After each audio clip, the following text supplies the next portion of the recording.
ಬೆಂಗಳೂರಿನಲ್ಲಿ ವಾಸ ಮಾಡಕ್ಕಾಗದೇ ಇರ್ತಕ್ಕಂಥ ಪರಿಸ್ಥಿತಿ ಮುಂದಿನ ದಿನಗಳಲ್ಲಿ ನಿರ್ಮಾಣ ಆಗ್ತಕ್ಕಂಥ ಅನಿವಾರ್ಯತೆ ಇದೆ ಅಂತಕ್ಕಂಥದ್ದು ಇವತ್ತು ಇಡೀ ದೇಶಾದ್ಯಂತ ಶ್ರೀಮತಿ ಇಂದಿರಾ ಗಾಂಧಿ ಅವರ ಜನ್ಮದಿನವನ್ನು ಆಚರಣೆ ಮಾಡ್ತಾ ಇದೆ.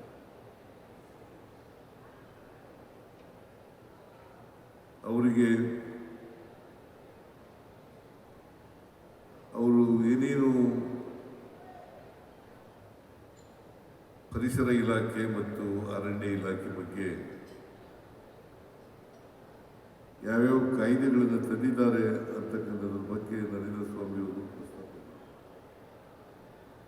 ಮತ್ತೆ ನಾನು ಅದನ್ನು ವಿಚಾರ ಮಾಡಬೇಕು. ಈ ಕಾಯ್ದೆನೂ ಕೂಡ ಶ್ರೀಮತಿ ಇಂದಿರಾ ಗಾಂಧಿ ಅವರು ಪ್ರಧಾನಮಂತ್ರಿಯಾಗಿದ್ದಾಗ ತಂದಿದ್ದಾರೆ. ಅದಕ್ಕೋಸ್ಕರ ಇದನ್ನ ಈ ಬರೀ ಸುವರ್ಣ ಮಹೋತ್ಸವ ಆಚರಣೆ ಮಾಡೋದಲ್ಲ, ಪ್ರತಿ ವರ್ಷನೂ ಕೂಡ, ಯಾಕಂದರೆ ಜನರಲ್ಲಿ ಜಾಗೃತಿಯನ್ನು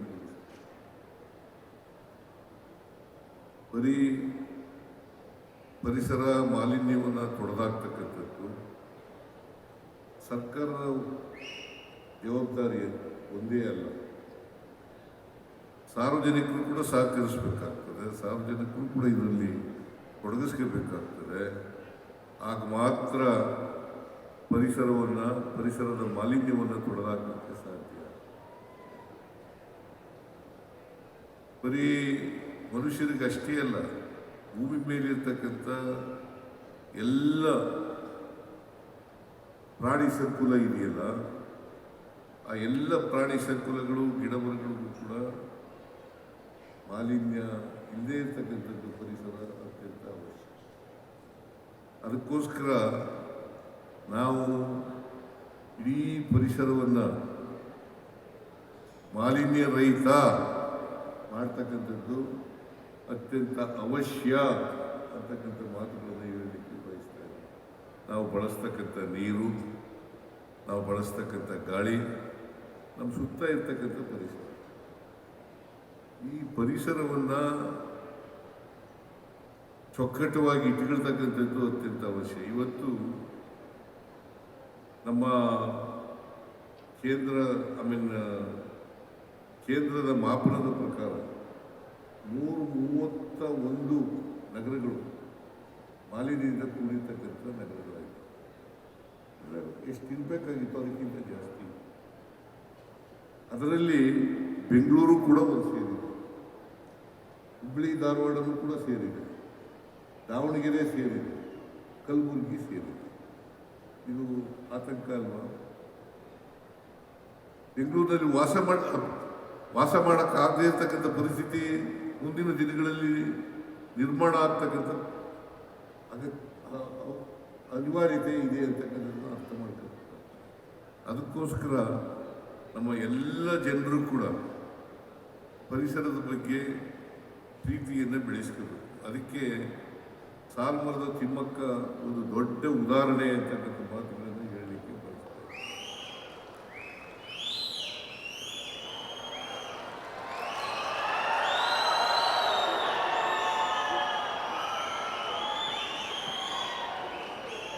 ಸಾಲುಮರದ ತಿಮ್ಮಕ್ಕನವರು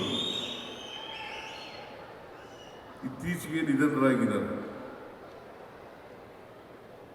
ಅವರು ಬಹಳಷ್ಟು ಮರಗಿಡಗಳನ್ನು ನೆಟ್ಟಿದ್ರು. ಅವರು ಹೇಗಿದ್ರು ಅಂತಂದ್ರೆ, ತನ್ನ ಮಕ್ಕಳಂತೆ ಮರಗಿಡಗಳನ್ನು ನೆಟ್ಟು ಬೆಳೆಸಿ ಮಕ್ಕಳಂತೆ ನೋಡ್ತಕ್ಕಂಥ ಪ್ರವೃತ್ತಿಯನ್ನು ಸಾಲುಮರದ ತಿಮ್ಮಕ್ಕನವರು ಬೆಳೆಸ್ಕೊಳ್ಳಿ.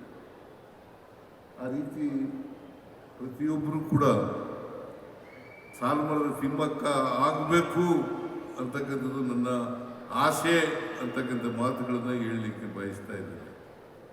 ನರೇಂದ್ರ ಸ್ವಾಮಿ ಅವರು ಹೇಳಿದ್ರು, ಸಾಲುಮರದ ತಿಮ್ಮಕ್ಕನ ಹೆಸರಿನಲ್ಲಿ ಒಂದು ದತ್ತಿ ನಿಧಿಯನ್ನು ಇಡಬೇಕು ಅಂತಕ್ಕಂಥ ಮಾತುಗಳನ್ನು ಹೇಳಿದ್ದಾರೆ.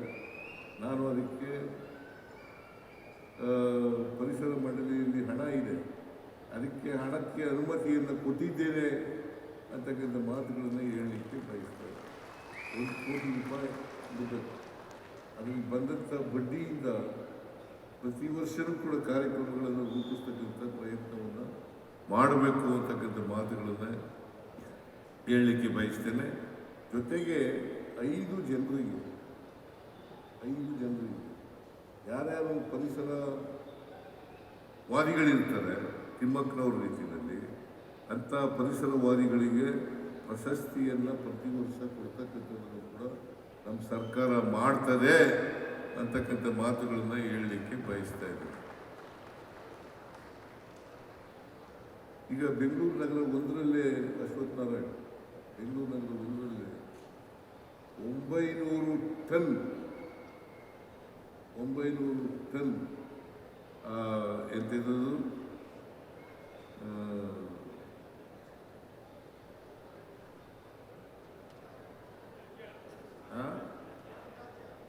ಅಲ್ಲಲ್ಲ ಈ ಪ್ಲಾಸ್ಟಿಕ್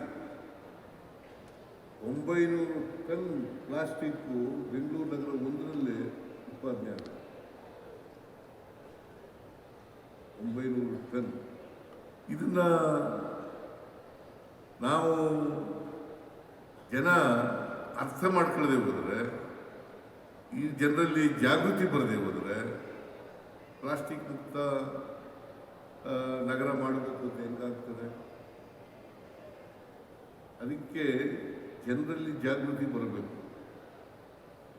ಪರಿಸರದ ಬಗ್ಗೆ ಜನಜಾಗೃತಿ ಬರಬೇಕು. ಆ ಜನಜಾಗೃತಿ ಬಂದಾಗ ಮಾತ್ರ, ಸರ್ಕಾರ ಜೊತೆ ಕೈ ಜೋಡಿಸಿದಾಗ ಮಾತ್ರ ಇದನ್ನೆಲ್ಲ ಮಾಡಲಿಕ್ಕೆ ಸಾಧ್ಯ ಆಗ್ತದೆ. ಈಗ 2030ನೇ ಇಸ್ವಿಗೆ ಪ್ಲಾಸ್ಟಿಕ್ ಮುಕ್ತ ನಗರವಾಗಿ ಮಾಡಬೇಕು ಅಂತ ಇದ್ದೀವಿ. 2030 ಪ್ಲಾಸ್ಟಿಕ್ ಮುಕ್ತ ನಗರವನ್ನಾಗಿ ಮಾಡಬೇಕು.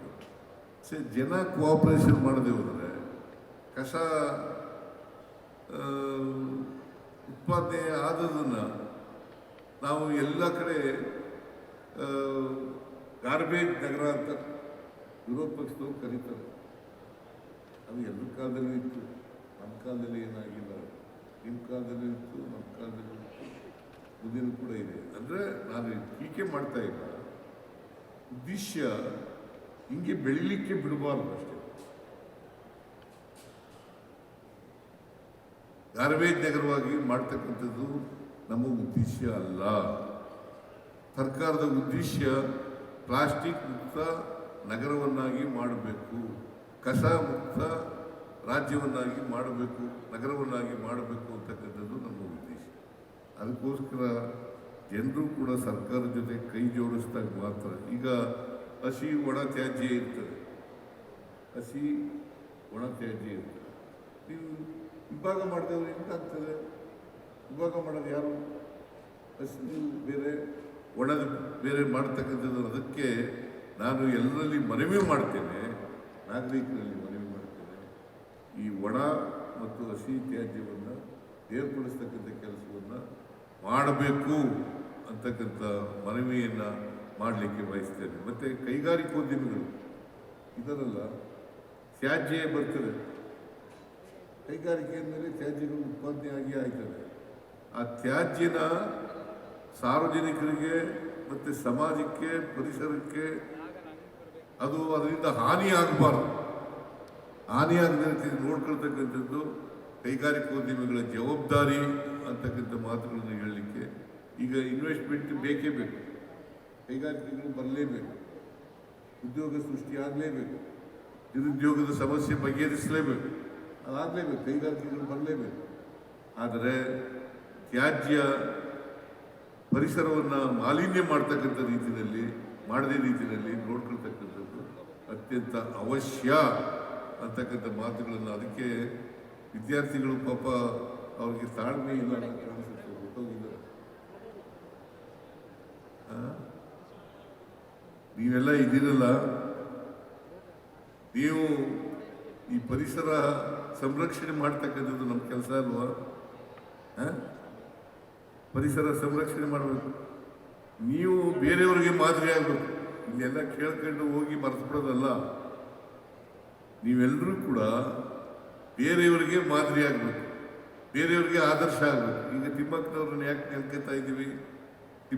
ಸಾಲುಮರದ ತಿಮ್ಮಕ್ಕನವ್ರು ಯಾಕೆ ನೆನ್ಕೋತೀವಿ ಅಂತಂದರೆ ಅವರು ಒಬ್ಬ ಪರಿಸರವಾದಿಯಾಗಿದ್ದರು. ಅವ್ರ ಕಾಲದಲ್ಲಿ ಅವರ ಜೀವನದ ಉದ್ದಕ್ಕೂ ಕೂಡ ಅವರು ಮಕ್ಕಳಂತೆ ಸಸಿಗಳನ್ನೇ ಪ್ರೀತಿಸ್ತಾ ಇದ್ರು, ಆರೈಕೆ ಮಾಡ್ತಾ ಇದ್ರು. ಅದಕ್ಕೋಸ್ಕರ ಅವರನ್ನು ನೆನ್ಕೋತೀವಿ. ನೀವು ಕೂಡ ಮಾದರಿ ಆಗಬೇಕಲ್ವಾ? ಆ ಮಾದರಿ ಆಗ್ತಕ್ಕಂಥ ಕೆಲಸವನ್ನು ಮಾಡಬೇಕು. ಇಂಥ ಪ್ರತಿ ವರ್ಷ ನರೇಂದ್ರ ಸ್ವಾಮಿ ಪ್ರತಿ ವರ್ಷ ಈ ಸುವರ್ಣ ಮಹೋತ್ಸವ ಮಾಡೋದಲ್ಲ, 100 ವರ್ಷ ಮಾಡೋದಲ್ಲ, ಪ್ರತಿ ವರ್ಷವೂ ಕೂಡ ಸುವರ್ಣ ಮಹೋತ್ಸವವನ್ನು ಆಚರಣೆ ಈ ಪರಿಸರ ದಿನವನ್ನು ಆಚರಣೆ ಮಾಡಿ ಪ್ರತಿ ವರ್ಷ ಇಂಥದೇ ಸಮಾರಂಭಗಳನ್ನು ಮಾಡಿ ಜನರಲ್ಲಿ ಜಾಗೃತಿ ಮೂಡಿಸ್ತಕ್ಕಂಥ ಕೆಲಸವನ್ನು ಮಾಡಬೇಕು ಅಂತಕ್ಕಂಥ ಮಾತುಗಳನ್ನು ಹೇಳಲಿಕ್ಕೆ ಬಯಸ್ತೇನೆ. ಅವತ್ತು ತಿಮ್ಮಕ್ಕನವರ ಹೆಸರಿನಲ್ಲಿ 5 ಪ್ರಶಸ್ತಿಗಳನ್ನು ಕೊಡ್ತಕ್ಕಂಥ ಕೆಲಸವನ್ನು ಮಾಡಿ.